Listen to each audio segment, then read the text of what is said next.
The storm had been raging for 3 days when the child appeared at the edge of Bjornstead village. Through sheets of rain and howling wind, she stumbled between the wooden houses, her small frame barely visible against the darkness.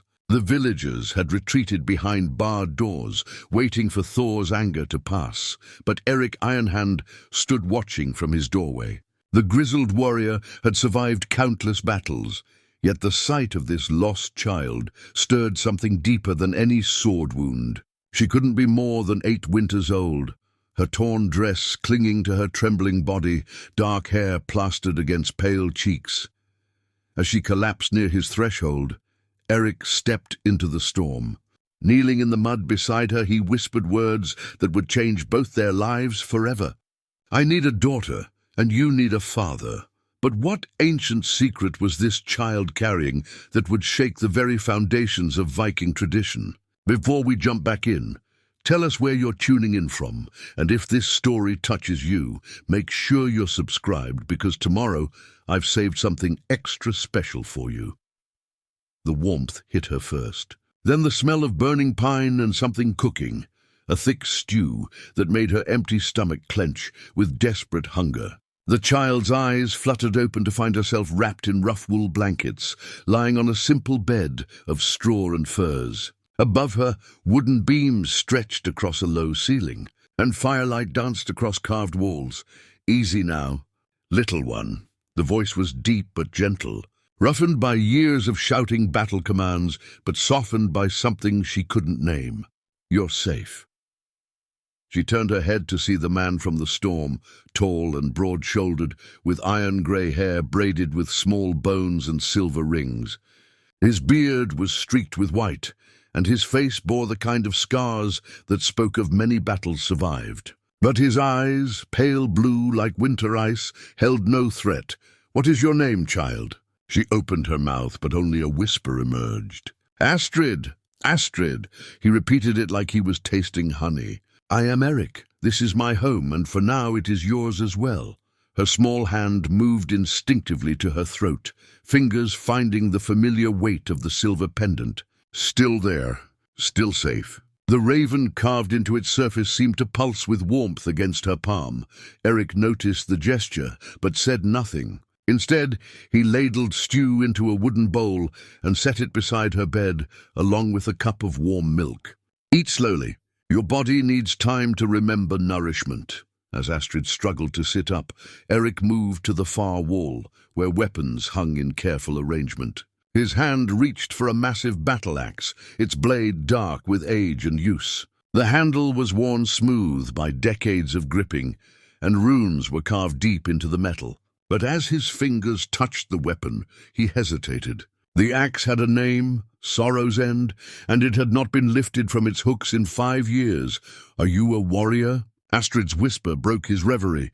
ERIK's hand fell away from the axe. "I was once. Now I am just a man who lives alone and tends his small plot of land. Why alone?" The question struck deeper than any blade. ERIK turned back to her, seeing intelligence in those dark eyes that seemed far too old for her small face. How could he explain to a child that some wounds never fully heal, that sometimes a man chooses solitude because the alternative, risking love and loss again, feels impossible to bear?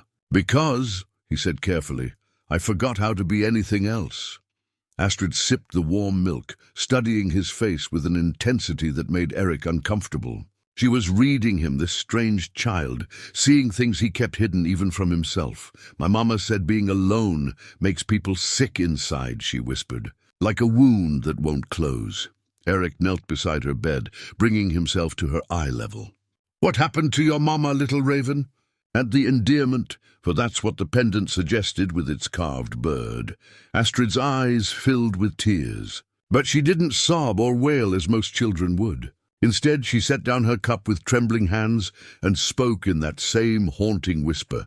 "The ships came at night, with fire and screaming. Mama hid me in the root cellar under the chapel. She said to wait, to count to 1,000, then run to the forest." Her small fingers traced the pendant's outline through the wool blanket. "I counted twice. But when I came up, everything was burning. Everyone was gone, Erik's jaw clenched. Raiders, pirates who struck at defenseless settlements, taking what they could carry and burning the rest. He'd fought such men before, but never soon enough to prevent the horror this child had witnessed. "How long have you been wandering?" he asked. "Many days. I walked during darkness, hid during light. The pendant grew warm when I came near your village. Mum always said it would lead me to safety when I needed it most." Erik looked at the silver raven more carefully now. The craftsmanship was exquisite, far finer than anything produced in these northern settlements. The runes carved around its edge were old, older than the current style of writing used by his people. This was no ordinary trinket. Outside, the storm was beginning to weaken, though rain still drummed against the shuttered windows. Soon the village would emerge from their homes, and questions would be asked. Erik's solitary life would be scrutinized, and decisions would be demanded. But looking at Astrid, this brave little raven who had survived horror and found her way to his threshold, Erik felt something stir in his chest that he'd thought buried forever. Not just pity or duty, but something fierce and protective. Something that felt dangerously like hope. "Sleep now," he said, pulling the blankets higher around her thin shoulders. "Tomorrow we will face whatever comes, together." As Astrid's eyes drifted closed, Erik returned to his wall of weapons. This time, his hand settled firmly on Sorrow's end. The axe felt heavier than he remembered, but also familiar. Like an old friend returning after a long absence. Perhaps it was time to remember how to be a warrior again. Not for conquest or glory, but for something far more precious, the chance to protect what mattered most. The summons came at dawn, delivered by a boy who could barely contain his excitement at being chosen as messenger to the reclusive ERIK Ironhand.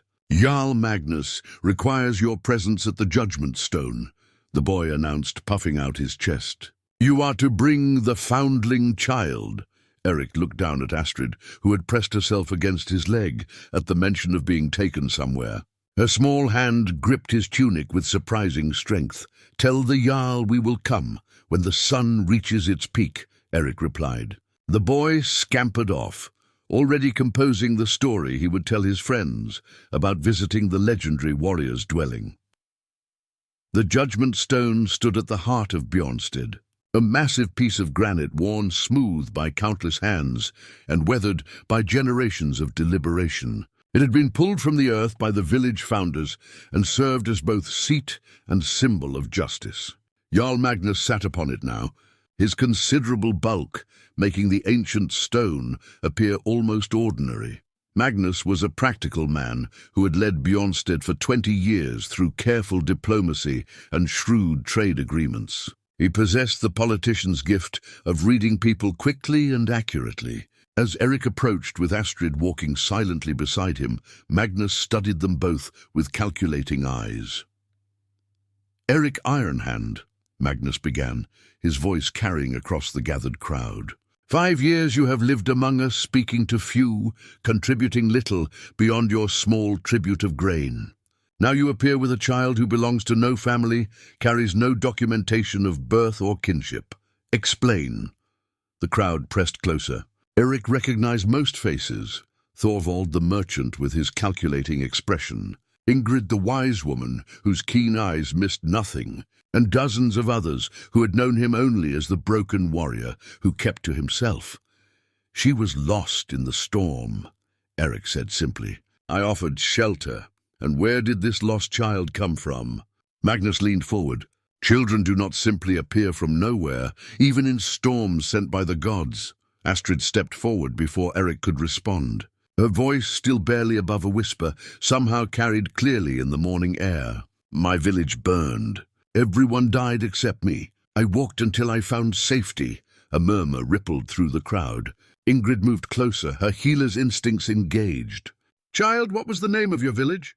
"Raven's Hollow," Astrid replied, and several villagers exchanged meaningful glances. Word had reached them weeks ago of a settlement attacked by sea raiders, but no survivors had been reported. Magnus stroked his beard thoughtfully. "The law is clear regarding foundlings. They become wards of the community and are placed with families of sufficient means to provide proper upbringing. The Eriksons have recently lost their youngest and seek to adopt. Thorvald's household could provide education and opportunity for advancement. No.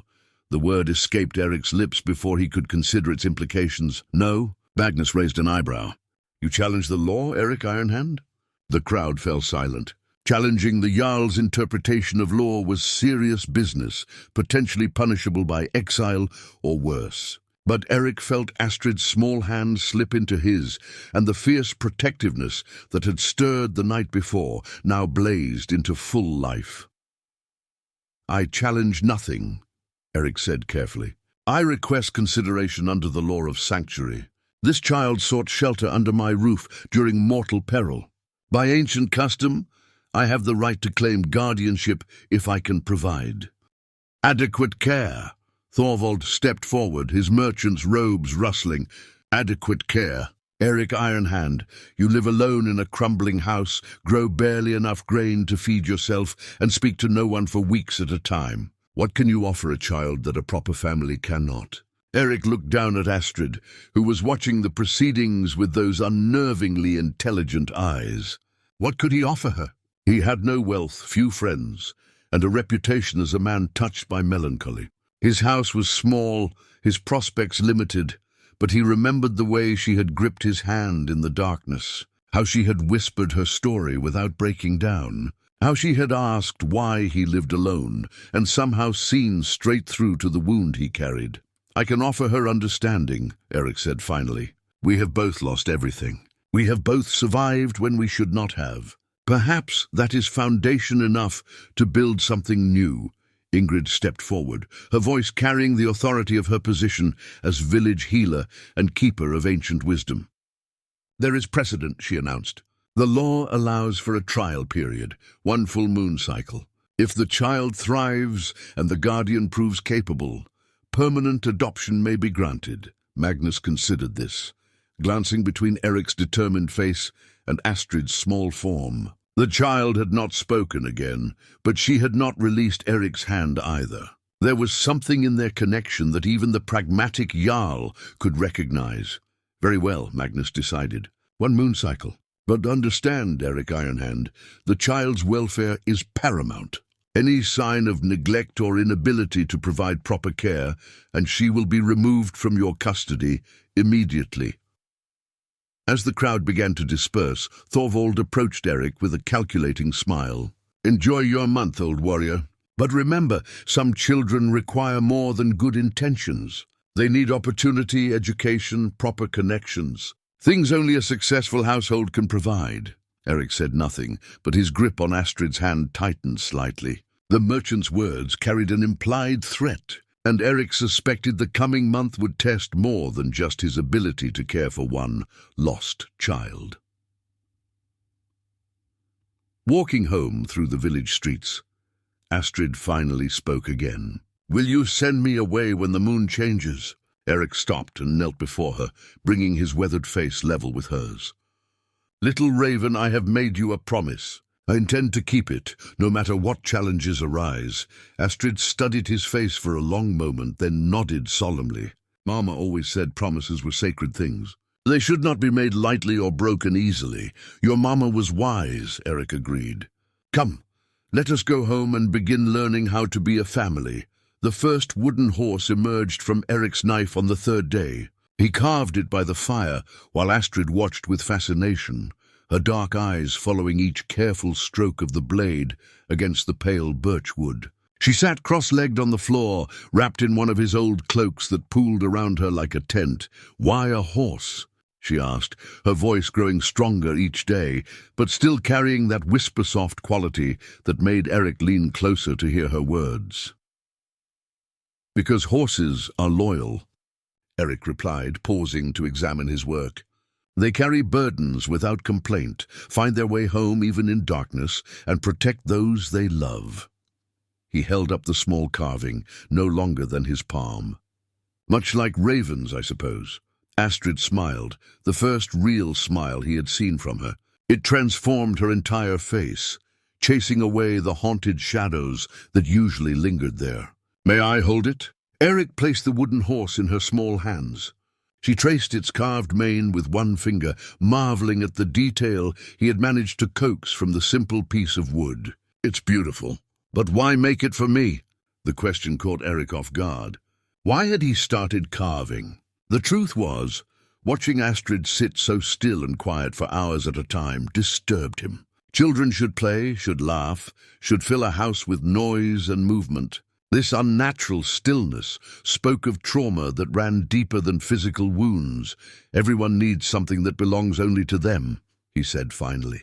"Something that cannot be taken away." Over the following days, more horses appeared. A mare with a flowing tail, a stallion rearing on its hind legs, a foal with oversized ears that made Astrid giggle. ERIK found himself carving whenever his hands were idle, the rhythmic motion of knife against wood somehow soothing his own restless thoughts. "Tell me about your life before," Astrid said one evening as they shared their simple meal of bread and cheese. "Were you always alone?" ERIK paused, a piece of bread halfway to his mouth. It had been years since anyone had asked him personal questions, and longer still since he had wanted to answer them honestly. "No," he said slowly. "Once I had a wife. Her name was Sigrid, and she had hair like spun gold and a laugh that could fill any room with joy." He set down his bread, lost in memory. "We were expecting our first child when the sickness came. Fever took them both in 3 days." Astrid nodded solemnly, as if she had expected such a story. "That's why you understand," she said. "That losing everything." Yes, the word came out rougher than ERIK intended. "That's why I understand. What was she like, Sigrid?" ERIK found himself smiling despite the ache in his chest. She was terrible at cooking, but insisted on trying anyway. She once burned water attempting to make stew. She collected smooth stones from the beach and arranged them in patterns around our house. She sang while she worked, even when she thought no one was listening. "She sounds wonderful," Astrid said. "I think she would have liked having a daughter." The observation struck ERIK like a physical blow. He had never allowed himself to imagine what Sigrid would think of Astrid, but the child was right. Sigrid had longed for children, had spoken often of the daughter she hoped to raise with love and wisdom. "I think you're right," ERIK managed. "She would have loved you immediately." That night as Astrid slept, ERIK worked by firelight on a special project. This horse was larger than the others, more detailed. He carved runes along its sides, protective symbols that his own father had taught him. When morning came, he would give it to Astrid and tell her it was from Sigrid, a gift from the mother she had never known to the daughter who had found her way home. The nightmares came that night, as they had every night since Astrid's arrival. She would cry out in her sleep, speaking words in a language ERIK didn't recognize, her small body thrashing against invisible enemies. He had learned to wake her gently, to sit beside her bed until the terror passed.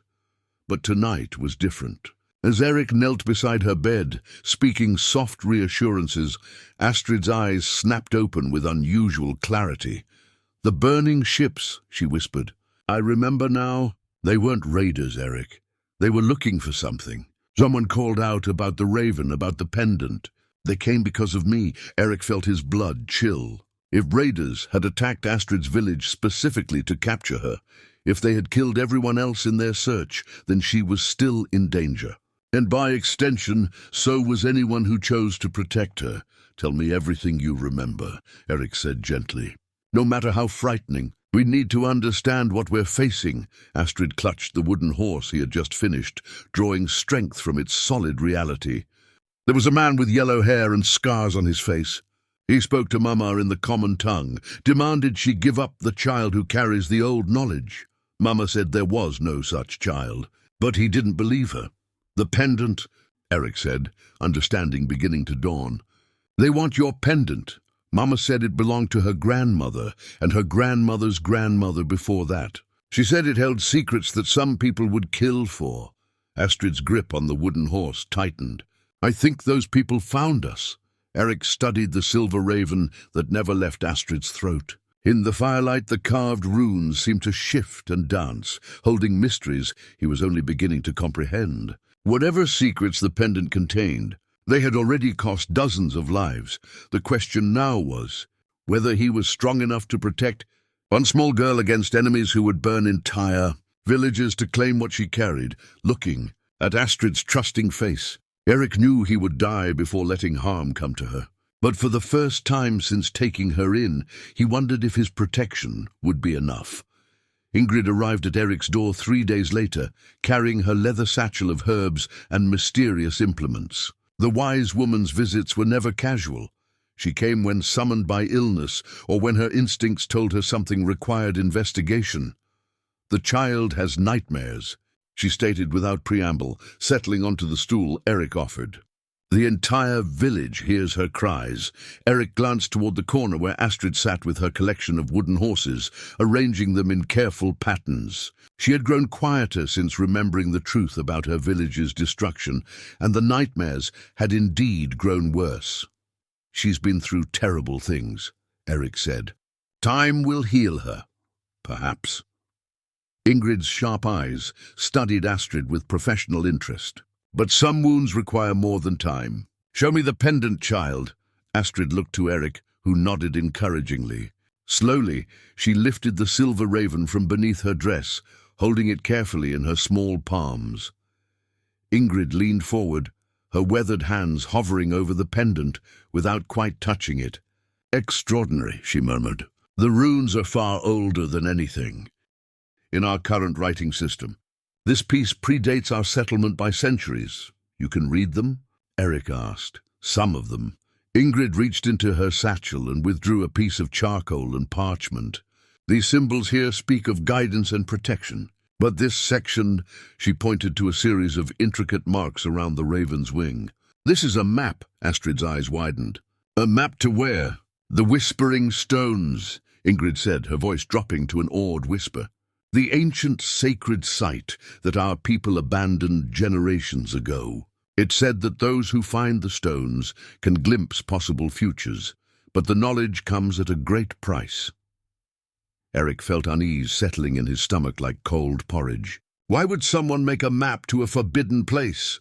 "Because," Ingrid said, "some knowledge is too dangerous to lose entirely, yet too powerful to leave unguarded. Your pendant, child, is both key and warning. It will lead worthy seekers to the stones, but only those pure of heart can safely approach them." "The men who burned my village," Astrid said slowly, "they knew about the map." "It appears so." Ingrid finally touched the pendant and immediately jerked her hand back as if burned. "Powerful magic still flows through this artifact. No wonder they killed to possess it." That afternoon, ERIK watched Astrid play with the village children for the first time. She had been too frightened and fragile when she first arrived, but now she joined their games of tag and storytelling with cautious enthusiasm. Her laughter, when it came, was like music ERIK had forgotten existed, but the other children sensed her difference. They whispered among themselves about her strange accent, her too adult way of speaking, the mysterious pendant she never removed. Most accepted her with the easy adaptability of youth, but a few, led by Thorvald's son Magnus, kept their distance. "She's cursed," young Magnus declared during a break in their games. "Everyone in her village died except her." "That's not natural. She's not cursed," protested Helga, the blacksmith's daughter. "She's just sad. Then why does she scream at night?" Magnus countered. "Why do the adults stop talking when she comes near?" ERIK watched Astrid's face close off, the brief joy extinguished like a snuffed candle. She gathered her wooden horses and walked away from the group, her small shoulders rigid with hurt. That evening, ERIK found her sitting by the fire, staring into the flames with an expression far too serious for her 8 years. "What young Magnus said today," she began without looking up. "Is he right? Am I cursed?" ERIK knelt beside her, choosing his words carefully. "Some people fear what they don't understand. You carry something powerful, something that connects you to forces beyond ordinary experience. That frightens people who prefer simple explanations for complex things. But am I dangerous?" Astrid's voice was barely audible. "Will bad things happen to people who care about me?" The question cut straight to ERIK's own fears. He had been asking himself the same thing since learning the truth about the pendant. By protecting Astrid, Was he putting the entire village at risk? "Little Raven," he said finally, "every person carries the potential for both great good and great harm. What matters is the choices we make. You chose to trust me when you could have remained hidden. You chose to share your story when you could have stayed silent. Those are the choices of someone with a good heart. But what if the bad men come here? What if they hurt people because of me?" ERIK was quiet for a long moment, staring into the fire beside her. "Then we will face that challenge when it comes. But we will not live our lives in fear of possibilities." "How can you be so certain?" "Because," ERIK said, "I have seen what happens when fear makes our choices for us. After Sigrid died, I let fear of losing someone again keep me alone for 5 years. I nearly let that same fear keep me from helping you." Astrid finally looked at him, her dark eyes reflecting the firelight. "But you didn't." "No, I didn't, and I'm glad." ERIK reached out and gently touched the pendant. This time it felt warm rather than dangerous. "Whatever power this holds, whatever enemies it might bring, I believe it led you to exactly where you needed to be. To you." "To us," ERIK corrected. "We were both lost, little Raven. Perhaps we needed each other to find our way home." That night, for the first time since her arrival, Astrid slept without nightmares. And in the morning, when ERIK checked the pendant, he noticed something that hadn't been there before, a faint glowing of the runes around the map. As if the artifact was responding to some unseen call, the whispering stones were calling, and soon they would have to answer. The full moon marked the end of ERIK's trial period, and Jarl Magnus called the village to assembly once again. This time, however, ERIK did not face the judgment alone. As he and Astrid approached the great circle of villagers, he carried something he had not touched in years, his father's shield. The shield was magnificent, crafted from layered oak and reinforced with iron bands that spiraled outward from a central boss. Ancient runes blessed the metal, and the leather grip was worn smooth by 3 generations of hands. ERIK's grandfather had carried it in the great raids, his father in the defense of the northern passes, and ERIK himself in battles he preferred not to remember. ERIK Ironhand. Jarl Magnus called from his position on the judgment stone. "The moon cycle is complete. Present yourself and the child for final judgment." But before ERIK could speak, Thorvald stepped forward. The merchant had clearly prepared for this moment, his fine clothes pristine and his expression confident. "Honored Jarl," Thorvald began, "I petition for custody of the child Astrid. My household can provide education, proper clothing, connections to the southern trade routes. I offer her a future of prosperity and status." Murmurs rippled through the crowd. Thorvald's offer was generous, more than most foundlings could hope for. ERIK felt Astrid's small hand tighten in his. "The law favors the household best equipped to provide for a child's needs," Magnus said thoughtfully. "What say you to this challenge, ERIK Ironhand?" ERIK looked down at Astrid, who stood straight and proud despite her small size. Over the past month she had grown stronger, braver. The haunted shadows in her eyes had not disappeared entirely, but they were balanced now by something else. "Trust, hope, love, I say," ERIK replied, his voice carrying clearly across the assembly that the law should also consider what the child desires for herself. "Children cannot always know what is best for them," Thorvald countered smoothly. "They are swayed by emotion rather than logic." "Then let us hear her speak," suggested Ingrid from her place among the elders. "Let the child tell us where her heart finds peace." All eyes turned to Astrid. She released ERIK's hand and stepped forward, her chin raised with surprising dignity. "Honored Jarl," she said, her voice still soft, but now carrying clear across the silent assembly. "Thorvald's house is grand, and his offer generous. But when I was lost and frightened, it was not his door that opened to me. When I cried out in the darkness of my nightmares, it was not his voice that comforted me." She turned to look at ERIK, and her expression transformed with such obvious love that several villagers shifted uncomfortably at witnessing something so private made public. "ERIK carved horses for me with his own hands. He shared stories of his beloved wife. He taught me that surviving does not mean you are broken, and that loneliness is not the same as safety. Her voice grew stronger. He chose me when he had no obligation to do so. Now I choose him.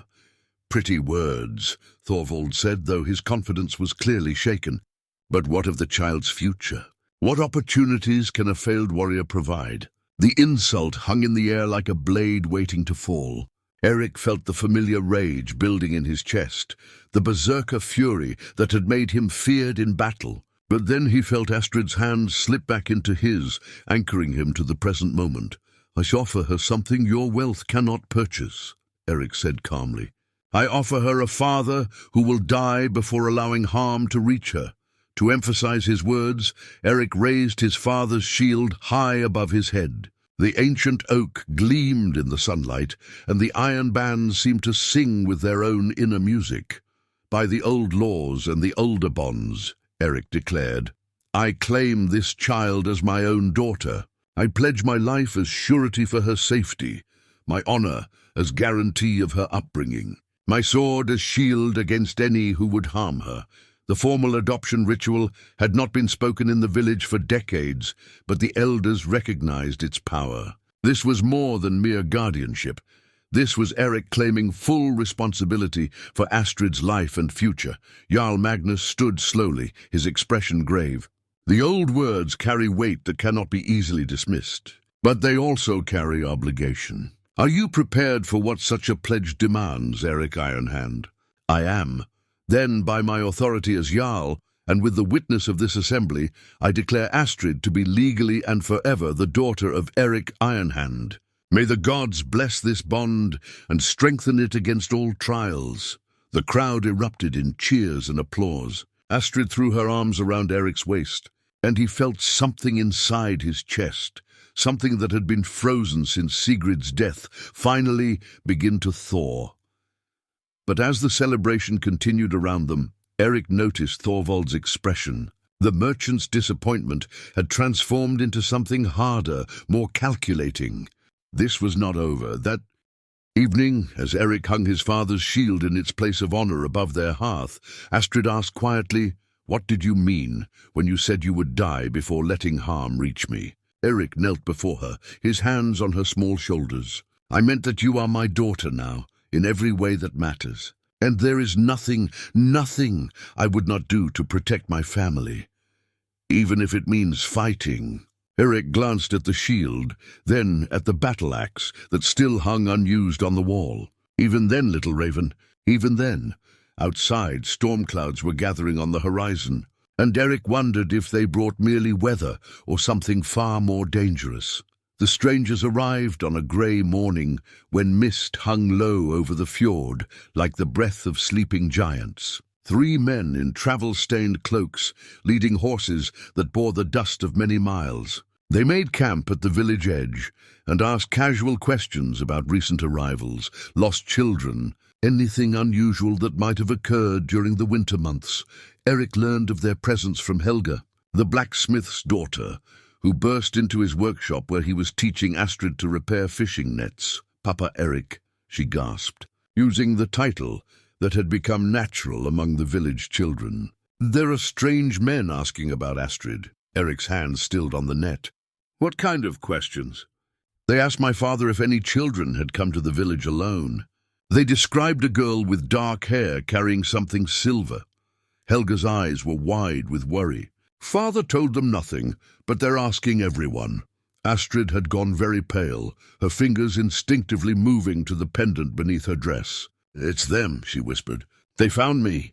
ERIK's mind raced through possibilities. 3 men meant either scouts for a larger force or confident warriors who believed their reputation preceded them. Either way, the threat was immediate and deadly serious.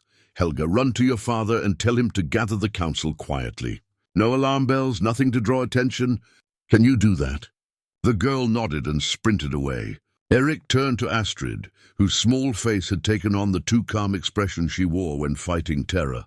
"Little raven, I need you to be very brave. Do you remember the root cellar where I store the winter grain?" "Yes, go there now. Take your wooden horses and wait." No matter what you hear above, do not come out until I call for you personally. If anyone else calls your name, stay hidden. What if they hurt you?" ERIK knelt before her, his hands gentle on her shoulders. "Then Ingrid will come for you, and she will take you somewhere safe. But that will not happen. How can you be certain?" "Because," ERIK said, rising and moving to the wall where his weapons hung, "I'm about to remember why they called me Ironhand. After Astrid disappeared into the cellar, ERIK lifted Sorrow's End from its hooks for the first time in 5 years. The weapon felt heavier than he remembered, but also familiar, like greeting an old friend after a long separation. The runes carved into its blade seemed to pulse with anticipation. He was strapping on his leather armor when the strangers knocked at his door. ERIK Ironhand. The voice was cultured, speaking the common tongue with only a slight accent. "We would speak with you." ERIK opened the door to face 3 men who immediately confirmed his worst fears. The leader was tall and lean, with pale hair and scars that spoke of serious battles survived. His companions were younger, but carried themselves with the easy confidence of professional killers. "I am Ragnar Scarface," the leader said without preamble. "Perhaps you have heard the name?" ERIK had indeed heard it. Ragnar was a mercenary who specialized in tracking down stolen artifacts and lost treasures. His methods were thorough, brutal, and effective. The fact that he was here personally meant Astrid's pendant was worth more than ERIK had imagined. "What brings famous warriors to our quiet village?" ERIK asked, his hand resting casually near his axe handle. "We seek a child," Ragnar said, studying ERIK's face carefully. "A girl of perhaps 8 years, carrying an item of great value stolen from its rightful owners. We have reason to believe she found shelter here." "Many children live in Bjornstead," ERIK replied. "You'll need to be more specific. She would have arrived recently alone, possibly during the winter storms. Dark hair, olive skin, unusually intelligent for her age." Ragnar's eyes never left ERIK's face. "And she carries a silver pendant in the shape of a raven. I know of no such child." Ragnar smiled, but it held no warmth. "Interesting. Because our sources indicate she was seen in this very village just yesterday, playing with other children near the blacksmith's forge." ERIK felt the familiar calm settling over him, the battle focus that had kept him alive through countless conflicts. These men had done their research thoroughly. They knew Astrid was here, and they were testing his willingness to protect her. "Your sources are mistaken," ERIK said evenly. "Are they?" Ragnar stepped closer, his hand moving to his sword hilt. "Perhaps a search of your home would refresh your memory. You are welcome to try." The words hung between them like a challenge thrown down at a crossroads. Ragnar's companions shifted nervously, recognizing the change in ERIK's posture, the subtle transformation from aging farmer to deadly warrior. "We are reasonable men," Ragnar said carefully. "Return what was stolen, and no harm need come to anyone. Refuse, and this village will burn as Raven's Hollow burned." At the mention of Astrid's destroyed home, ERIK's grip tightened on Sorrow's End. "You killed innocent people for a child's trinket?" "We killed people who harbored a thief," Ragnar corrected. "The pendant belongs to my employer, stolen by the child's mother years ago. We merely reclaim what is ours, and the child? She comes with us to face justice for her mother's crimes." ERIK understood now. This wasn't just about the pendant.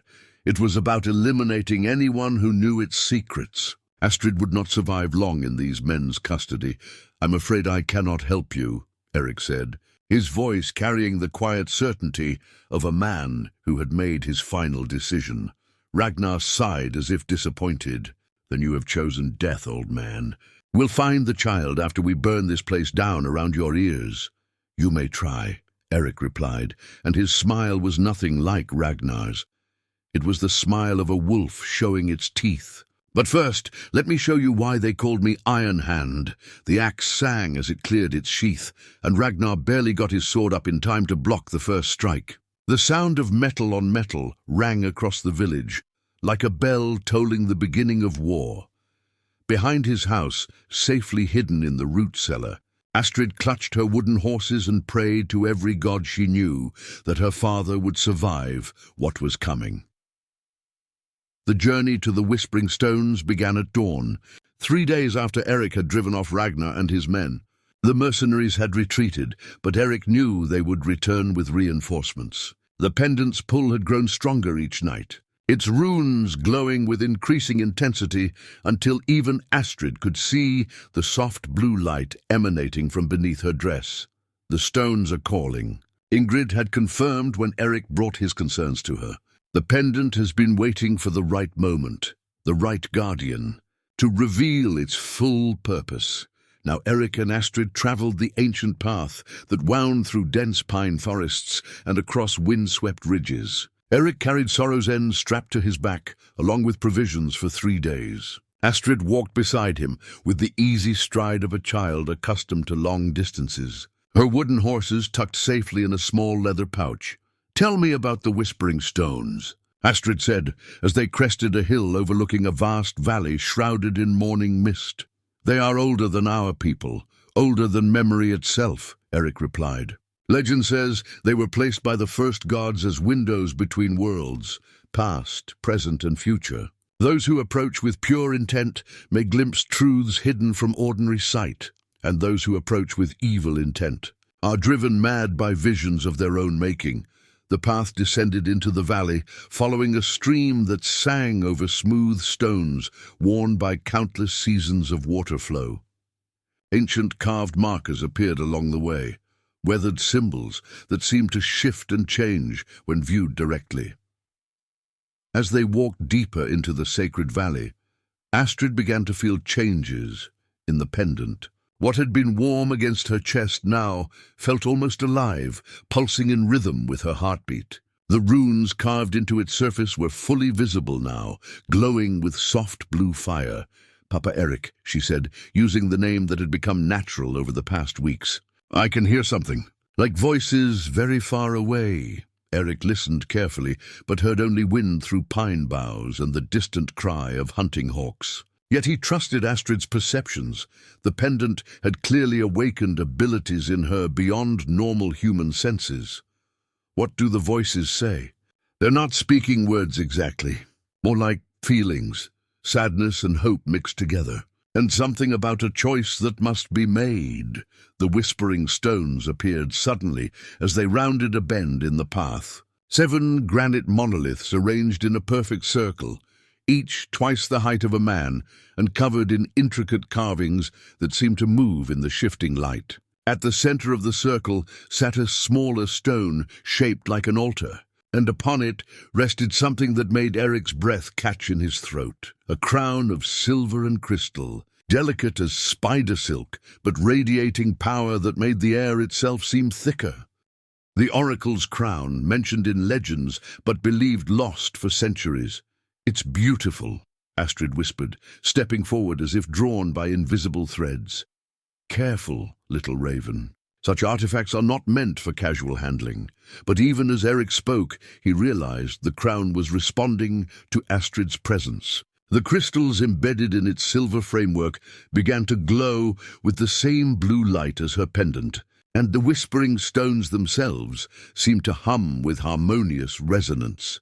Astrid approached the altar with reverent steps, her hand instinctively moving to the pendant at her throat. As her fingers touched the silver raven, the crown lifted gently from its resting place and settled onto her dark hair, as if it had been waiting for her arrival. The transformation was immediate and startling. Astrid's eyes became pools of swirling light, and when she spoke, her voice carried harmonics that seemed to echo from multiple directions at once. "I see the threads," she said, her words carrying across the circle with impossible clarity, past and future woven together like a great tapestry. "The darkness comes from the south, ships black as ravens, carrying men who serve powers that should not be named." ERIK felt ice forming in his veins. "What kind of darkness?" "They seek not just the pendant, but what it guards. The crown chooses its bearer to stand against the shadow, but the price." Her voice caught, becoming more childlike. "Papa ERIK, the price is so heavy." "What price, little raven?" Astrid turned to him, tears streaming down her cheeks while the crown pulsed with increasing intensity. To save our people, to stop the darkness from spreading across all the northern lands, the bearer must sacrifice their gift. The crown will grant me the sight to guide our warriors to victory, but afterward I will see no more visions. I will be only a normal child. Erik's heart clenched. In the weeks since Astrid's arrival, he had watched her grow not just in confidence, but in the mysterious abilities the pendant awakened. She could sense storms before they formed, know when people spoke truth or lies, sometimes even glimpse fragments of events yet to come. To lose such gifts would be like losing a part of herself. The choice must be freely made, Astrid continued, her voice now carrying the ancient authority of the stones themselves. No one can decide for me, but if I refuse, the darkness will consume everything we love. Erik approached the altar slowly, his weathered hands gentle as he knelt before his adopted daughter. What does your heart tell you to do? That sometimes love means letting go of what we treasure most. Astrid's smile was heartbreakingly wise. You taught me that, Papa Erik, when you chose to love me despite the danger it brought. Around them, the whispering stones began to sing, a harmony of crystal and wind that spoke of ancient sacrifices made for future hope. The oracle's crown blazed with brilliant light, and Erik understood that this moment would determine not just their fate, but the destiny of their entire people. Then we face this choice together, Erik said firmly. Whatever you decide, little raven, you will not bear the burden alone. Astrid nodded, her small hand reaching out to take his. Together, they stood in the circle of ancient power and prepared to glimpse the future that awaited them all. They returned to Bjornstead to find the village in chaos. Smoke rose from the harbor where fishing boats burned, and villagers ran through the streets, carrying whatever possessions they could manage. Erik's blood turned to ice as he recognized the signs of an impending siege. The black ships came at dawn, Helga gasped, running to meet them at the village outskirts. Dozens of them, filled with warriors bearing strange banners. They demand the surrender of the child who stole the oracle's treasure. Erik looked at Astrid, who still wore the oracle's crown beneath a simple cloth hood. Her vision at the whispering stones had proven accurate. The darkness had arrived sooner than anyone expected. Where is Jarl Magnus? Erik asked. In the Great Hall, trying to organize our defenses. But Papa Erik, we have maybe 50 fighting men against what looks like an army. Helga's voice cracked with fear.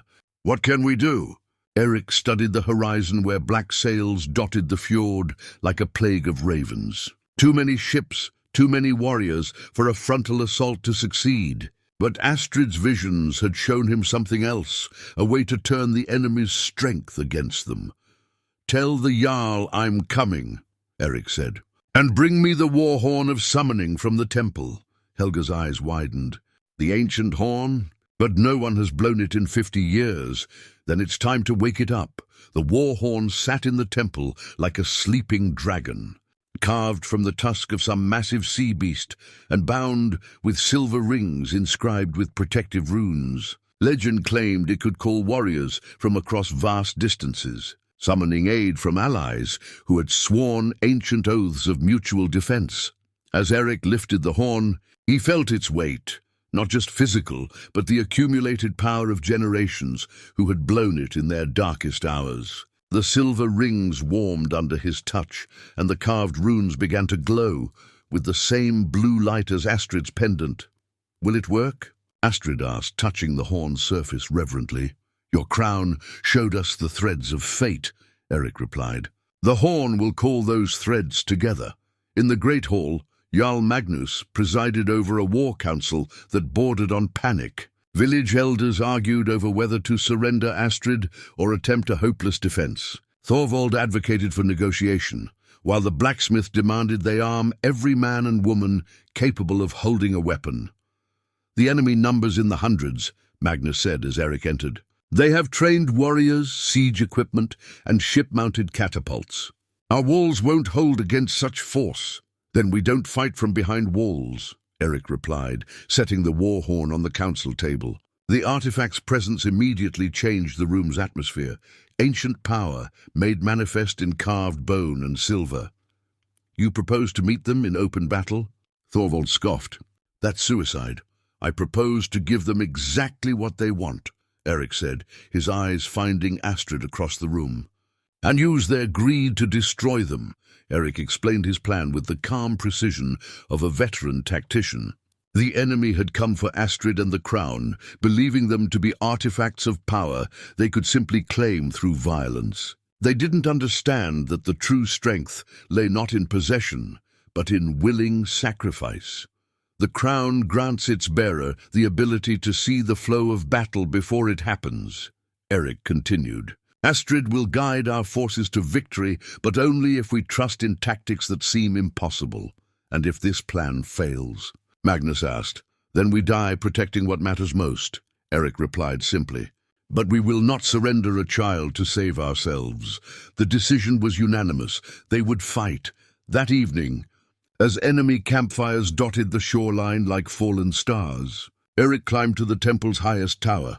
The war horn felt alive in his hands, eager to sing its ancient song across the northern waters. Astrid stood beside him, the oracle's crown now visible beneath the starlight. Her young face held the gravity of someone who carried the weight of destiny. "Are you ready, little raven?" ERIK asked. "I'm frightened," she admitted, "but also proud. No matter what happens tomorrow, I want you to know, finding you was the best thing that ever happened to me." ERIK's throat tightened with emotion.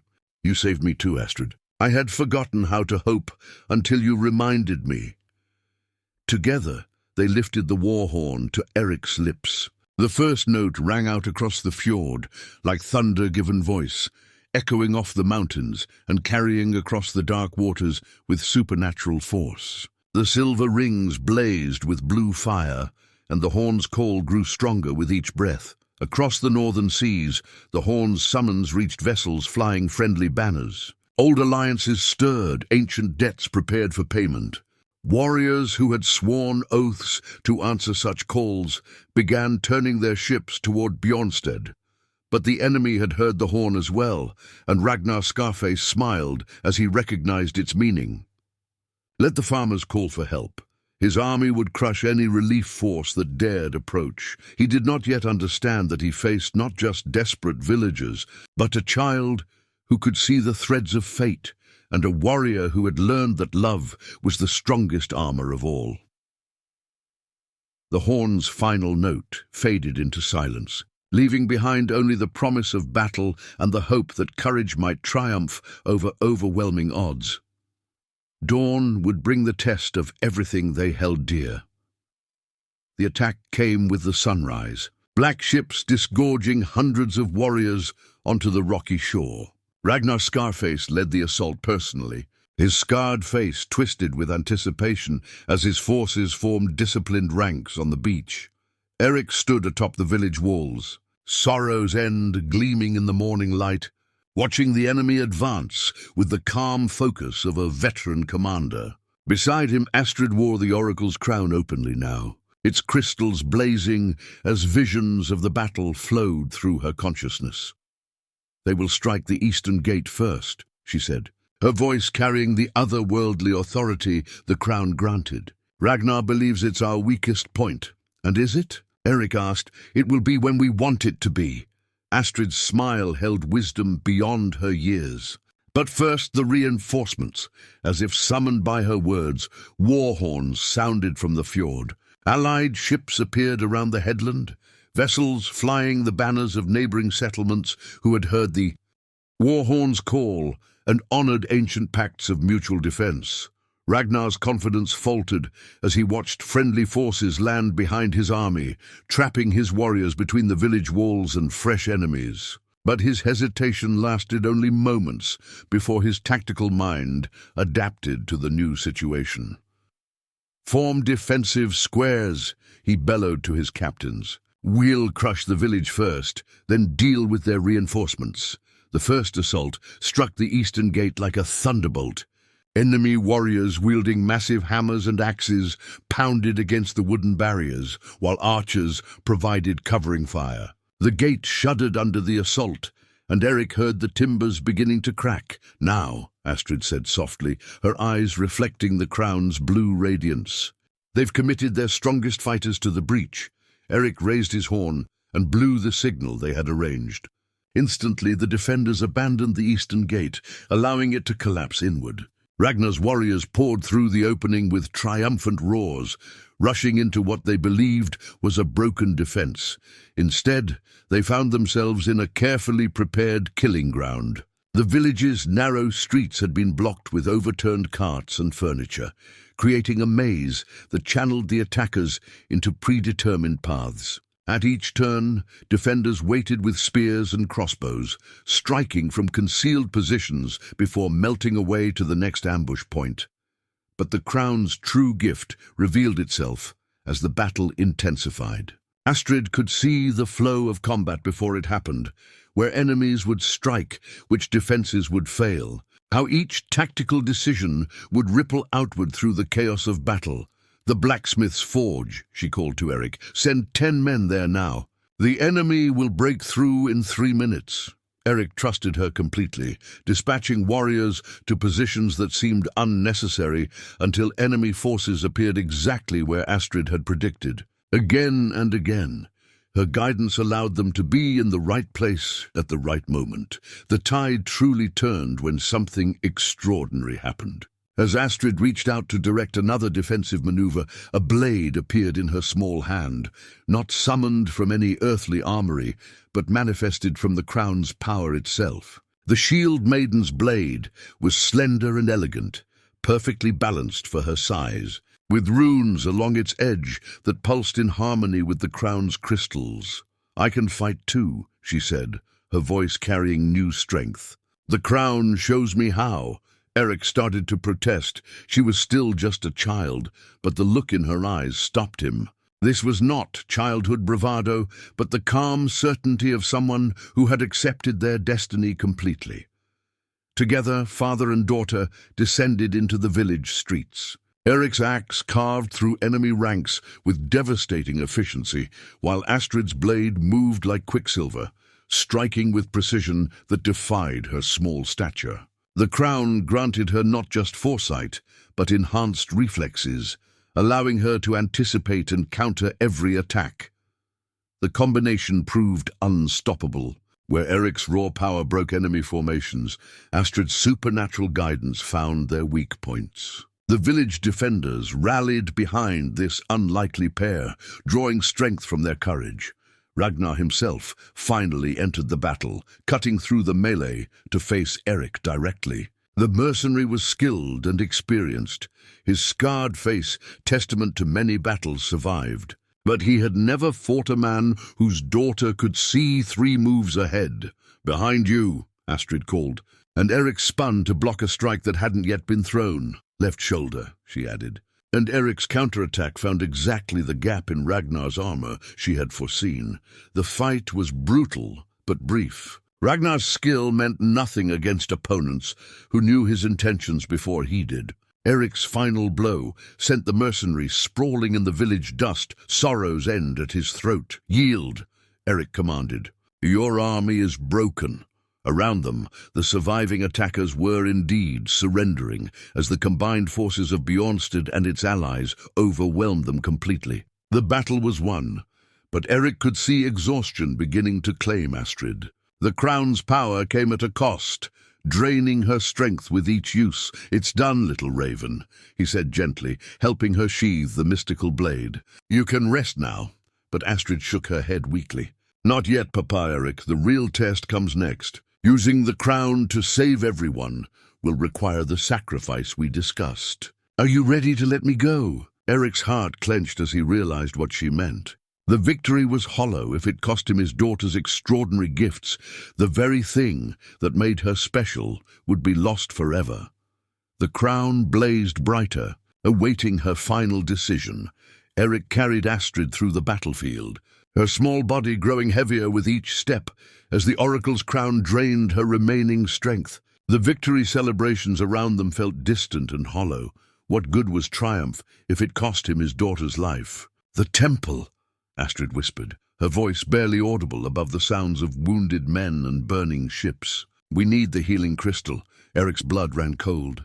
He knew the artifact she meant, an ancient relic said to possess the power to heal any wound, cure any sickness, restore any life that had not yet completely fled. But the crystal's gifts came with a terrible price that made even desperate people hesitate to use it. The healing crystal of the ancients sat in the temple's inner sanctum, a fist-sized gem that pulsed with soft green light. Legend claimed it could save anyone from the threshold of death, but only if another willingly offered their own life force in exchange. The crystal would drain the donor's years, their vitality, sometimes their very essence, to restore what had been lost. "No," Erik said firmly, setting Astrid down before the altar, but keeping his body between her and the crystal. "There has to be another way."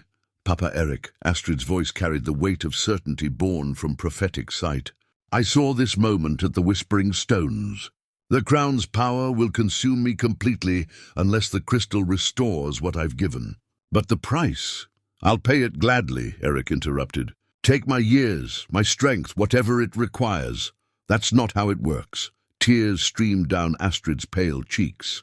"The crystal doesn't take years or health. It takes what makes you special, what defines your gifts. If I use it to save my life, it will drain away my visions, my connection to the crown's power, everything that makes me more than an ordinary child." Erik stared at her, understanding dawning like a cold sunrise. The choice was even crueler than he had imagined.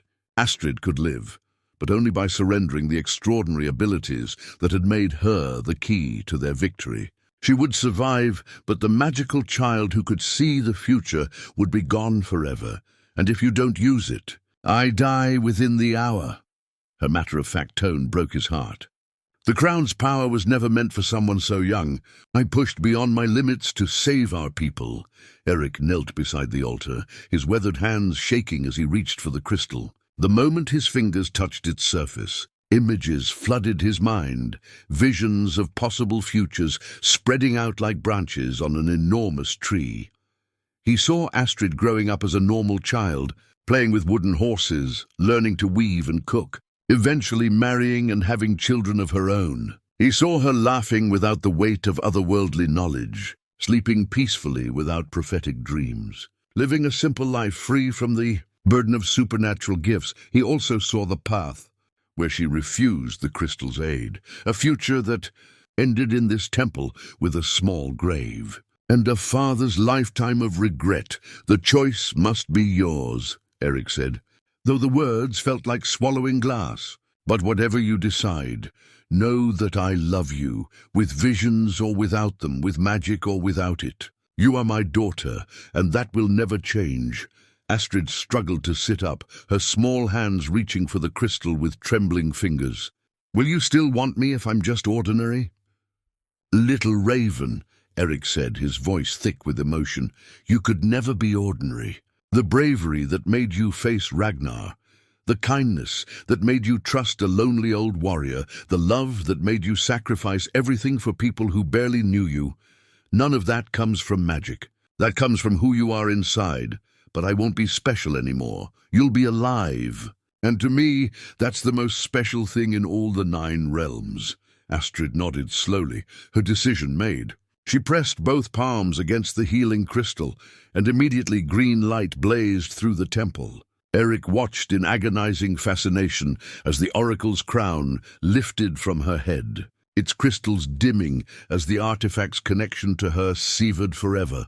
The process was visible, streams of blue light flowing from Astrid into the crystal, carrying away her prophetic abilities, her supernatural awareness, her connection to forces beyond mortal understanding. In exchange, the green radiance poured into her, healing the damage the crown had inflicted, restoring her young body's natural vitality. When the light faded, Astrid looked exactly the same, but fundamentally different. The otherworldly quality that had always set her apart was gone, replaced by something more precious, the simple, unvarnished spirit of a child who had chosen love over power. "How do you feel?" Erik asked gently. Astrid blinked, then smiled, her expression of pure joy unmarred by the weight of terrible knowledge. "Light," she said wonderfully. "Like I've been carrying something heavy for so long that I forgot what it felt like." Integrated seamlessly into their small family, seeking Erik's counsel on matters ranging from military tactics to crop rotation. The young man possessed a rare combination of courage and humility that reminded Erik of his own younger self. "Tell me honestly," Erik said, settling into the chair beside her dressing table. "Are you ready for this? Marriage is more than romance and wedding feasts. It's sharing burdens, making compromises, building something together that's stronger than either person alone." "You mean like we did?" Astrid smiled. "Like a broken warrior and a lost child who somehow became a family?" "Exactly like that." Astrid turned from the window to face him directly. "Then yes, I'm ready. Bjorn and I have already been building something together. He helps with the pottery workshop I'm planning. I help him with his reading and writing. We argue about tactics and laugh about village gossip and dream about the children we might have someday." Children. Erik felt his heart skip. The possibility of grandchildren had been an abstract concept until this moment, but hearing Astrid speak of it made the future suddenly real and wonderful. "Would you like that? Being a grandfather?" "More than I can express," Erik admitted. "Though I warn you, I intend to spoil any grandchildren completely. Wooden toys, stories of ancient battles, secret treats when their parents aren't watching, just like you spoiled me." "I never spoiled you." "I simply provided appropriate encouragement for a remarkable daughter." A gentle knock interrupted their conversation. Bjorn stood in the doorway, resplendent in his wedding finery, but clearly nervous about the formal protocol of claiming his bride. "Master Erik," he said formally, "I come to ask for your daughter's hand in marriage." "A bit late for that, don't you think?" Erik replied with mock sternness. "The feast is already prepared, the guests assembled, the marriage crown selected. But tradition requires the formal request," Bjorn insisted, and Erik appreciated his respect for proper customs. "Very well." Erik stood, drawing himself to full height with ceremonial gravity. "Bjorn Eriksson, son of Erik the Builder, you seek to marry my daughter Astrid. What do you offer in exchange for this priceless treasure? My sword for her protection, my hands for her prosperity, my heart for her happiness, and my life's devotion to proving worthy of her love. And what do you ask of me as her father? Your blessing, your continued guidance, and your acceptance of me as your son." Erik placed his hands on Bjorn's shoulders, feeling the young man's nervous tension. "You have all three, freely given. But remember, marriage is not a prize to be won, but a partnership to be built. Treat my daughter with the respect she deserves, and you will always have my support. Thank you." "Sir." As Bjorn helped Astrid adjust her marriage crown one final time, Erik watched with the bittersweet satisfaction of a man who had successfully guided his child to adulthood. She was no longer the mystical oracle who had saved their village, nor the frightened child who had arrived in a storm. She was simply Astrid, brave, intelligent, loving, and ready to write the next chapter of her story. Outside, the wedding bells began to ring, calling the village to celebration. Erik offered his arm to his daughter, ready to walk her into whatever future awaited them all. The baby's cries filled the longhouse with the most beautiful sound Erik had ever heard. He sat by the fire, carefully carving the final details into a tiny wooden rattle while his newborn grandson announced his presence to the world with remarkable volume and determination. "He has your lungs," Erik called to Bjorn, who paced the main room with obvious new father anxiety. "And apparently your stubborn refusal to sleep when sensible people are trying to rest. Astrid says he's just hungry again," Bjorn replied, running his hands through his hair. "How can something so small eat so constantly?" Erik chuckled, remembering his own bewilderment during Astrid's first weeks in his care. "Growing takes energy, and this little warrior has a lot of growing to do if he's going to live up to his name." Erik, the younger, name for his grandfather. in the old tradition, had arrived 3 days ago after a difficult but successful birth. Astrid had insisted on following the ancient customs, refusing any pain-numbing herbs in favor of the natural process her ancestors had endured for generations. Strength comes from facing challenges, not avoiding them, she had declared between contractions. And ERIK had recognized his own philosophical approach, reflected in his daughter's determination. Now, as he put the finishing touches on the baby's first rattle, ERIK marveled at how completely his life had been transformed.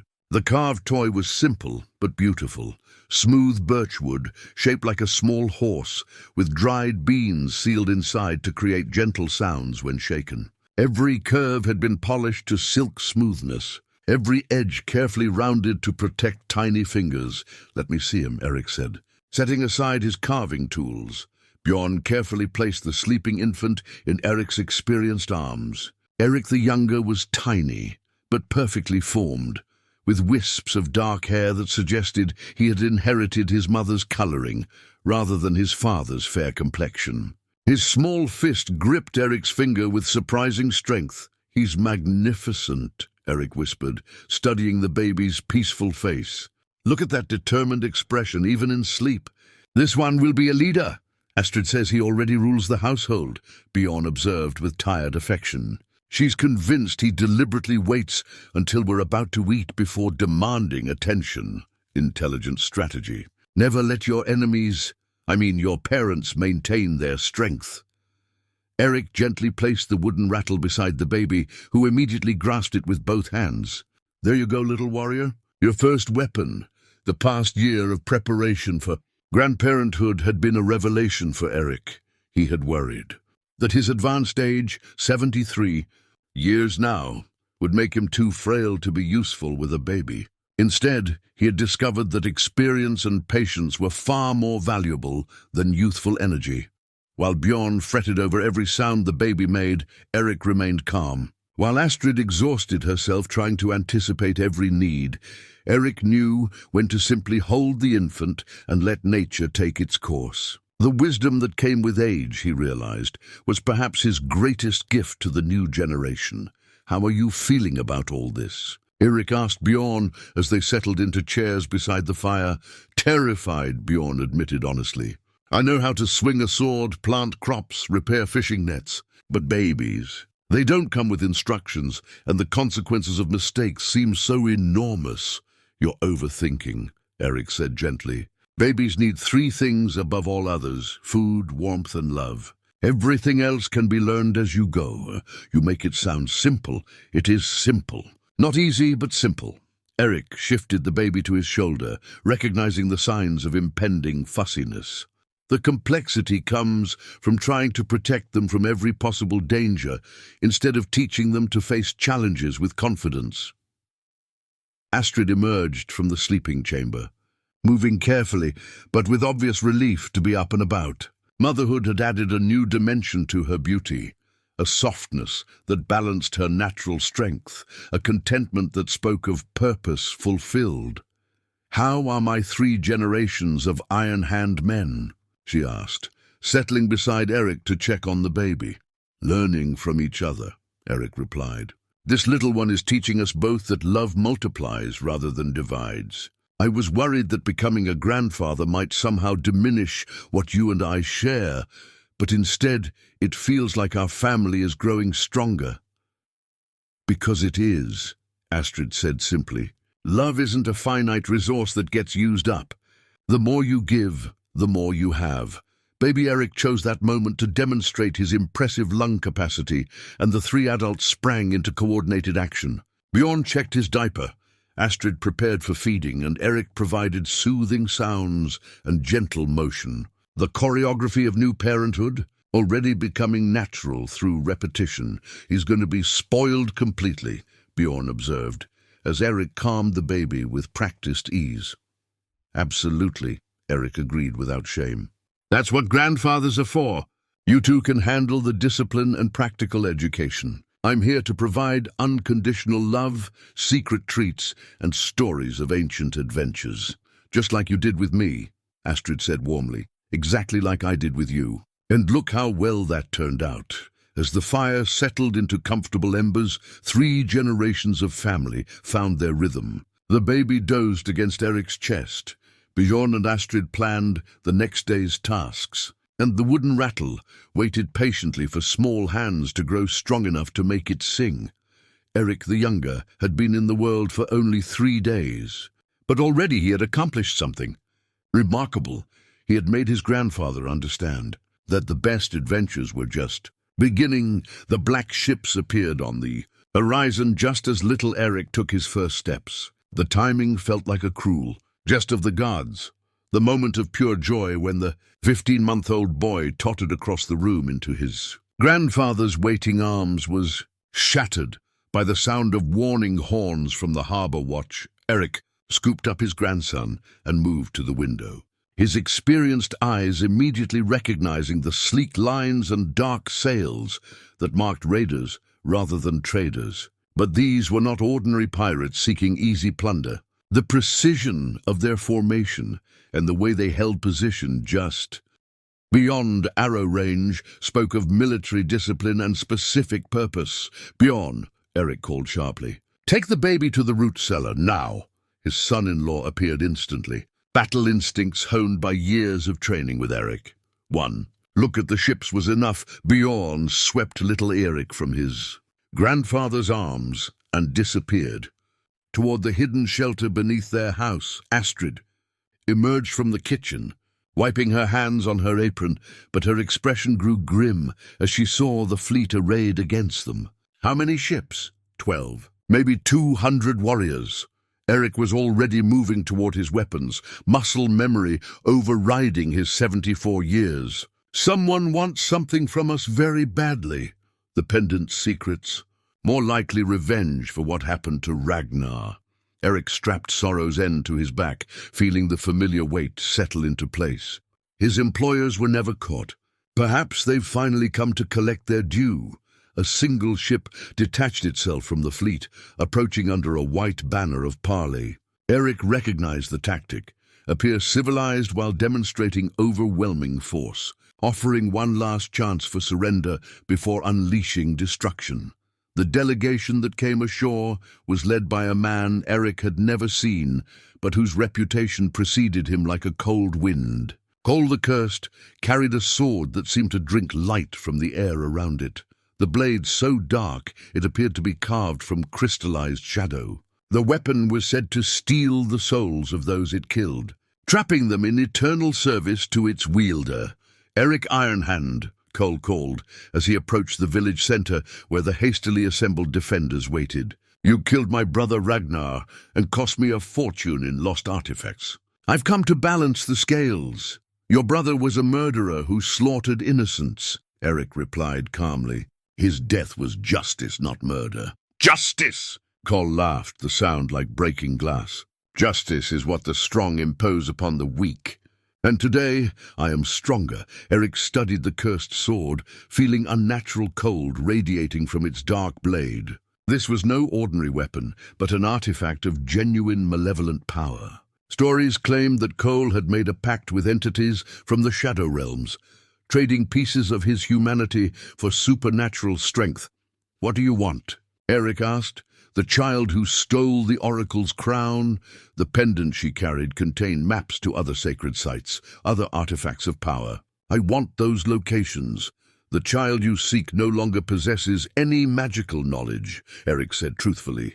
"The crown's power was sacrificed years ago, perhaps. But she still carries the memories, still knows the stories her mother taught her. Those memories are worth the effort of retrieving them." Erik felt ice forming in his veins. They knew about Astrid's childhood, about Elena's teachings, about secrets that went beyond mere artifacts. This wasn't just about revenge. It was about unfinished business from a conspiracy that stretched back decades. "And if I refuse to hand her over?" Kol gestured toward his fleet. "Then this village burns as Raven's Hollow burned. But this time there will be no survivors to carry tales." The ultimatum hung in the air, like a blade suspended over their necks. Erik looked around at the faces of his neighbors. Men and women who had rebuilt their lives after the last attack, children who had grown up hearing stories of their great victory over impossible odds. They were prepared to fight, but against Cole's supernatural weapon and overwhelming numbers, courage alone would not be enough. "You have until sunset to decide," Cole announced. "Surrender the woman who was once the Oracle's chosen, or watch everything you've built turn to ash." As the delegation returned to their ship, ERIK felt the weight of leadership settling on his shoulders once again. But this time was different. He was no longer just protecting a lost child, he was defending his daughter, his grandson, an entire community that looked to him for salvation. The cursed sword pulsed with dark energy even at a distance, and ERIK knew that conventional tactics would not be enough. This enemy commanded powers that existed beyond the natural world, and defeating such foe would require weapons equally extraordinary. "Astrid," he said quietly as the villagers dispersed to prepare defenses, "I need you to remember everything your mother ever told you about the old powers. Everything about artifacts, sacred sites, ancient protections. If we're going to survive this, we need to fight magic with magic." His daughter nodded grimly, understanding the stakes completely. Somewhere in Elena's half-remembered teachings lay the key to defeating an enemy who wielded darkness itself as a weapon. The final battle for Bjornstead was about to begin. As the sun reached its zenith, ERIK stood in his workshop holding pieces of his father's shield and fragments of Astrid's old pendant. The artifacts lay scattered across his workbench like pieces of an impossible puzzle, waiting for inspiration to reveal how they might fit together. "The shield protected 3 generations of warriors," Astrid said, running her fingers along the ancient oak rim. "And the pendant carried the wisdom of 3 generations of wise women. Mama always said that when light and strength were united, they became something greater than either alone." ERIK studied the silver raven that had once guided his daughter to safety. Though the pendant no longer glowed with mystical power, he could feel something sleeping within its carved surface. Not magic exactly, but potential. A memory of power that might be awakened under the right circumstances. "Show me how to combine them," he said. Working together with tools borrowed from the village smithy, father and daughter began the delicate process of forging something entirely new. The shield's iron bands were heated until they glowed like captured sunlight, then carefully shaped to hold the pendant at its center. The silver raven was positioned so that its outstretched wings embraced the shield's boss, creating a union of protection and guidance. As the final rivet was set in place, something extraordinary happened.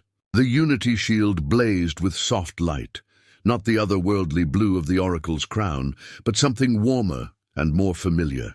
The light of human courage made manifest, of love strong enough to face impossible odds. "It's beautiful," whispered little ERIK, who had emerged from hiding to watch his mother and grandfather work. At 15 months, he was too young to understand the danger they faced, but old enough to sense the importance of what was being created. "More than beautiful," ERIK said, lifting the completed shield and feeling its perfect balance. Its hope given form. The Unity shield felt different from any weapon ERIK had ever wielded. Where his father's shield had been a tool of war and his axe an instrument of death, this artifact seemed to pulse with protective energy. It was not meant for conquest, but for defense. Not for taking life, but for preserving it. "The light responds to unity," Astrid observed, watching how the shield's radiance intensified when all 3 generations stood close together. "It draws strength from our bond. Then we face Cole together," ERIK decided. "All of us. You, me, Bjorn, even little ERIK. Our family united against whatever darkness he brings." "Papa ERIK," Astrid said carefully, "the stories Mama told me about cursed weapons like Cole's sword, they feed on fear, despair, isolation. They become stronger when people feel hopeless and alone, which means the Unity shield might be our perfect counter. Hope against despair, love against hatred, family bonds against the emptiness that drives men to make pacts with shadow." As afternoon shadows lengthened toward sunset, the family made their final preparations. Bjorn strapped on his best armor and checked his weapons with methodical care. Astrid gathered herbs and salves for treating wounds, her practical nature asserting itself even in the face of supernatural threat.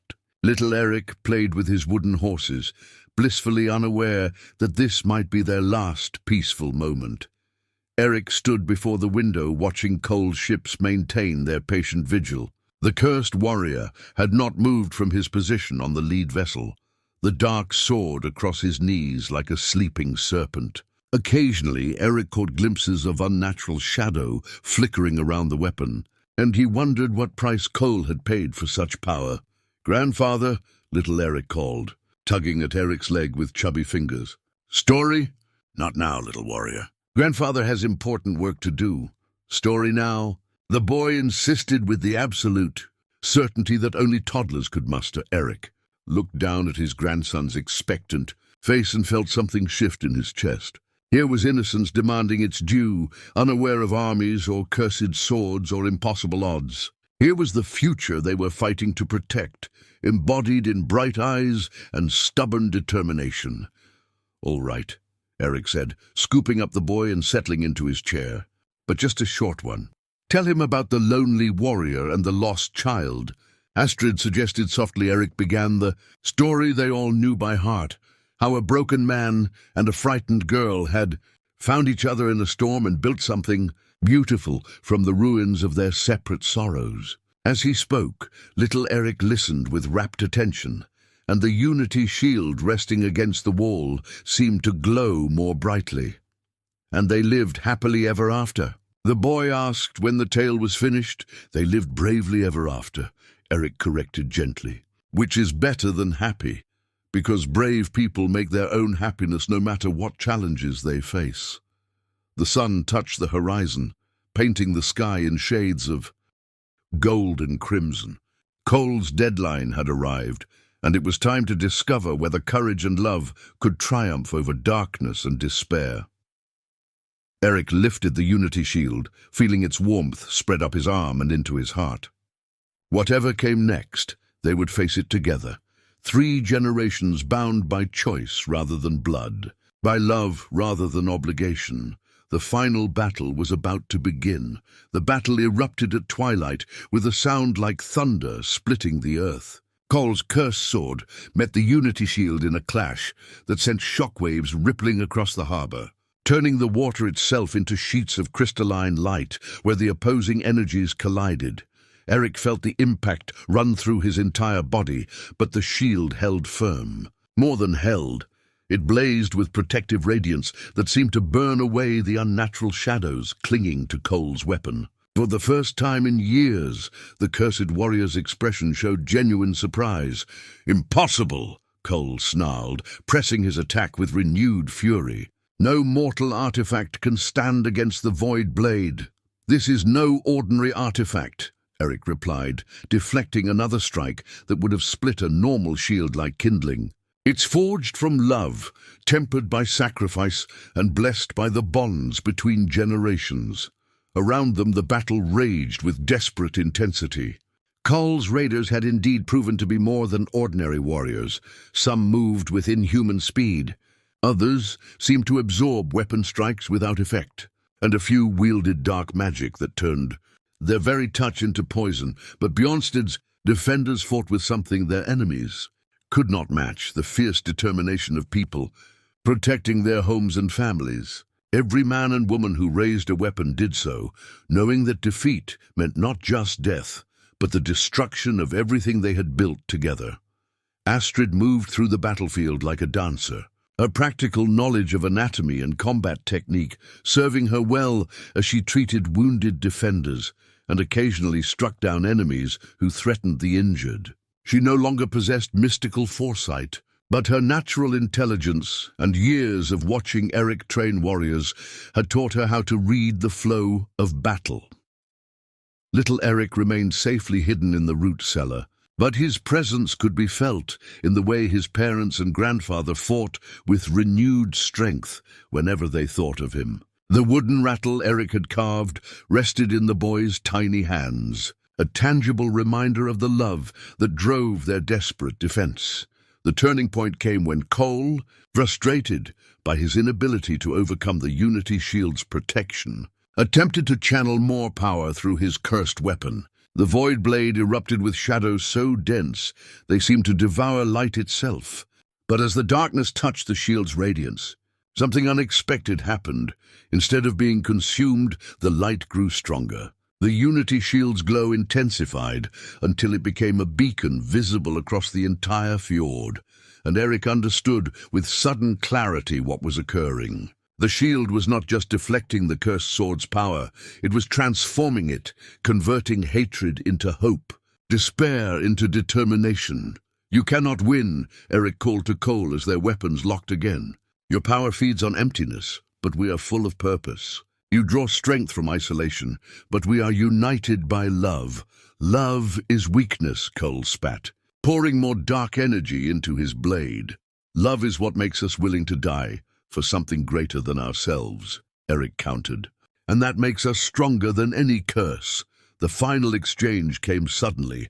Cole, recognizing that his supernatural weapon was being systematically drained by the Unity Shield's transformative power, abandoned all pretense of skill in favor of raw, desperate force. He raised the void blade high overhead, channeling every fragment of darkness he had bargained for into one killing strike. ERIK met the attack with perfect timing, angling the Unity Shield so that the cursed sword's point struck directly at the Silver Raven's heart. Light and darkness collided with such intensity that for a moment the entire battlefield fell silent. When the radiance faded, Cole stood frozen with his weapon embedded harmlessly in the shield's surface. The void blade, drained of its supernatural malevolence, had become nothing more than ordinary steel. The curses that had granted Cole inhuman strength were broken, leaving him merely a bitter old man clinging to a powerless sword. "It's over," ERIK said quietly, and Cole's remaining raiders, seeing their leader's defeat, began throwing down their weapons in surrender. But ERIK's victory came at a cost. The Unity Shield had absorbed and transformed enormous amounts of dark energy, and the effort had drained him completely. His 74-year-old body, pushed beyond its limits, finally succumbed to exhaustion. As ERIK collapsed, Bjorn caught him while Astrid rushed to his side. The Unity Shield clattered to the ground, its radiance dimming but not extinguished. The love that had forged it would endure, even when its creator could no longer wield it. "Papa ERIK," Astrid whispered, cradling his graying head in her lap. "I'm all right." "Little Raven," ERIK managed, though they both knew otherwise. "Just tired." "So very tired that the village is safe. Cole is defeated. Your grandson will grow up in peace," ERIK smiled, his eyes focusing on something beyond the immediate moment. "Then we did well. We gave him the most precious gift possible, a future where love matters more than power." As the first stars appeared in the darkening sky, ERIK Ironhand closed his eyes for the last time, surrounded by the family he had chosen and who had chosen him in return. The Unity Shield lay beside him, ready to protect future generations with the same love that had forged it. His story was ending, but the legacy he left behind would endure forever. 10 years had passed since the night ERIK Ironhand drew his final breath beneath the stars. Little ERIK, now 11 years old and tall for his age, sat at his mother's feet while she opened the leather-bound book that had become their family's most treasured possession. The family chronicle rested on Astrid's lap, its pages filled with carefully recorded stories, drawings, and memories that captured not just events, but the love that had shaped their extraordinary journey. Every page had been written by hand, illustrated with simple but heartfelt drawings, and bound with leather that had been blessed by Ingrid before her own peaceful death 3 winters past. "Tell me again about the storm," young ERIK requested, as he did every year on this date, the anniversary of his grandfather's death and the day the village celebrated as Liberation Day. "Which storm?" Astrid asked with gentle teasing, though she knew exactly which one he meant. "There have been many storms in our family's story. The first one," When grandfather found you, Astrid opened the chronicle to its first page, where a simple drawing showed a small figure stumbling through wind and rain toward a lighted doorway. The illustration was rough but evocative, capturing the emotion of that life-changing moment. The storm had been raging for 3 days, she began, her voice taking on the ceremonial tone reserved for the telling of their family legend. I was lost, frightened and alone. But your grandfather stood watching from his doorway, and when he saw me collapse, he stepped into the storm without hesitation. Young ERIK leaned forward, captivated despite having heard the story dozens of times. And what did he say? He knelt in the mud beside me and whispered the words that changed both our lives forever. I need a daughter, and you need a father. But he was wrong, wasn't he? You didn't just need a father. You found something better. Astrid smiled, remembering how her son had reached this conclusion during an earlier telling. What did I find that was better? You found family. Real family. The kind you choose, instead of the kind you're just born into. Very wise, Astrid agreed, turning the page to reveal drawings of wooden horses, the oracle's crown, and the unity shield. Your grandfather taught me that blood doesn't make a family. Love does. Commitment does. The willingness to stand together when the world tries to tear you apart. Bjorn entered the room, carrying a tray of warm milk and honey cakes, a tradition he had maintained since their son was old enough to understand the stories. At 31, he had grown into the leadership role that ERIK had gradually passed to him, becoming not just Astrid's husband, but the village's primary military commander and tactical advisor. How's our historian tonight? Bjorn asked, settling beside them. Learning about courage, Astrid replied, showing him the page that depicted ERIK raising the unity shield against Cole's dark sword. And about the price that true heroes sometimes pay. Young ERIK studied the illustration intently. Do you think grandfather was afraid when he fought the cursed warrior? I think, Astrid said carefully, that brave people feel afraid just like everyone else. The difference is that they do what needs to be done despite their fear, because they have something worth protecting. Exactly. Your grandfather wasn't fighting for glory or treasure. He was fighting for you, for the future you represent, for the chance to live in a world where love matters more than power. The boy nodded solemnly, then brightened as a new thought occurred to him. When I grow up, will I have to fight cursed warriors too? Bjorn and Astrid exchanged glances over their son's head. The question touched on their deepest hopes and fears, that young ERIK would inherit his grandfather's courage without having to face the same terrible choices.